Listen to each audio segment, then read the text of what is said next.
Zoe sungguh luar biasa. Zoe mengubahkan hidup kita yang lama. Ada kesaksian yang lain bercerita mengenai seorang anak perempuan yang memiliki penyakit mental. Penyakit mentalnya ini membuat dia, walaupun umurnya sudah beranjak remaja, yakni 14 tahun, namun dia masih bersikap seperti anak kecil umur 3-4 tahun.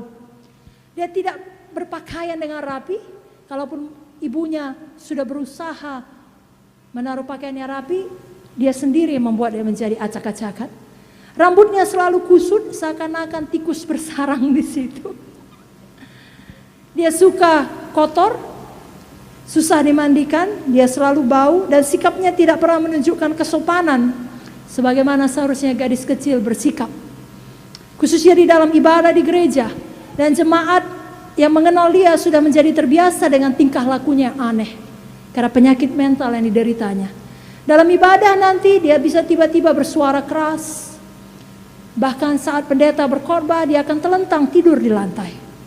Di saat yang lain dia akan merangkak di antara kursi-kursi. Jadi hidupnya kasihan, diikat oleh karena penyakit mentalnya. Namun suatu hari, puji Tuhan, hamba Tuhan ini datang ke gerejanya dan Roh Kudus bekerja dengan sangat kuat. Lalu tidak ada yang menyuruh ketika tiba jam altar call siapa mau menerima keselamatan jiwa. Anak gadis kecil yang remaja 14 tahun yang punya penyakit mental ini maju ke depan. Dan dia ikut doa itu. Dan dia terima Yesus pada hari itu. Dan pada saat itu Zoe masuk ke dalam hidupnya. Sudah tahu apa yang terjadi pada minggu berikutnya ketika ibadah minggu tiba.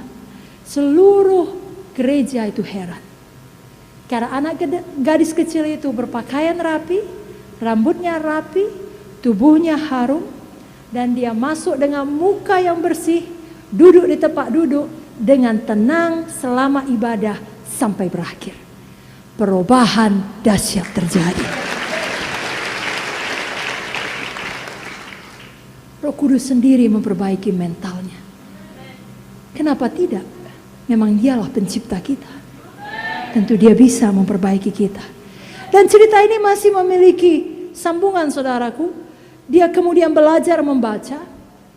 Dan pada waktunya dia menikah dengan seorang laki-laki yang baik. Dan selang beberapa tahun kemudian hamba Tuhan itu datang kembali mengunjungi gereja itu. Pendeta setempat berkata, tadi waktu kau ke tempat ini, bagaimana kau lihat lingkungan ini? Wah, sudah maju ya. Sudah banyak dibangun perumahan dan real estate. Pendeta ini tersenyum dan berkata, kau tahu siapa pengembangnya? Anak gadis yang didoakan itu. Jadi dia sudah menjadi businesswoman ya, yang berhasil oleh karena Zoe, kuasa Roh Kudus yang mengalir dalam dia. Dan saudara, ada banyak kesaksian yang lain. Dan saudara dapat baca misalnya di berita Iman Planet Seed pada hari ini. Bagaimana pelayanan Bapak founder kita dan Ibu Munte ketika memulai pelayanan di awal-awalnya. Di desa-desa maupun di banyak kota-kota. Banyak orang diubahkan hidupnya. Anak-anak sekolah yang tadinya tinggal kelas diselamatkan menjadi pintar. Saya suka mendengar cerita Bapak Munte dulu. Kalau anak sekolah minggu yang dipimpinnya itu menghafal 50 ayat, 70 ayat biasa. Mereka tidak ada masalah berjam-jam sekolah minggu. Roh Kudus bekerja memberi kepintaran, kebijaksanaan. Karena memang dialah roh hikmat. Dialah roh kebijaksanaan. Jadi anak Tuhan gak ada yang bodoh, saudaraku. Kuasa firman, kuasa Roh Kudus memberi hikmat kepada mereka. Anak-anak sekolah minggu tadi, sekarang ini sudah banyak yang menjadi sarjana dan sudah banyak menjadi hamba-hamba Tuhan.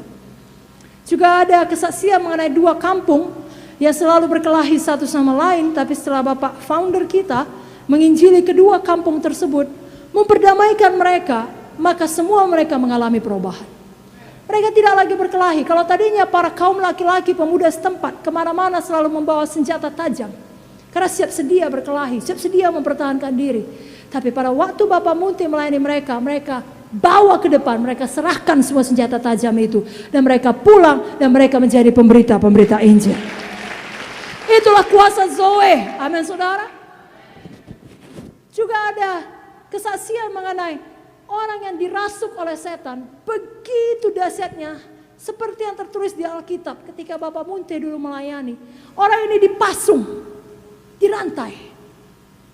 Sudah berapa lama tidak mandi, tidak tahulah kita. Tetapi didoakan dan kuasa Roh Kudus menjamah dia bebas. Pasungnya dibuka, rantainya dibuka. Dia hidup sebagai orang yang normal. Tidak ada situasi yang terlalu berat. Beri dulu tepuk tangan bagi Yesus. Kemuliaan bagi Yesus. Terima kasih Tuhan. Bapak Ibu Saudara, tidak ada situasi kehidupan yang terlalu berat yang tidak dapat diatasi oleh Zoe, oleh kehidupan Tuhan sendiri.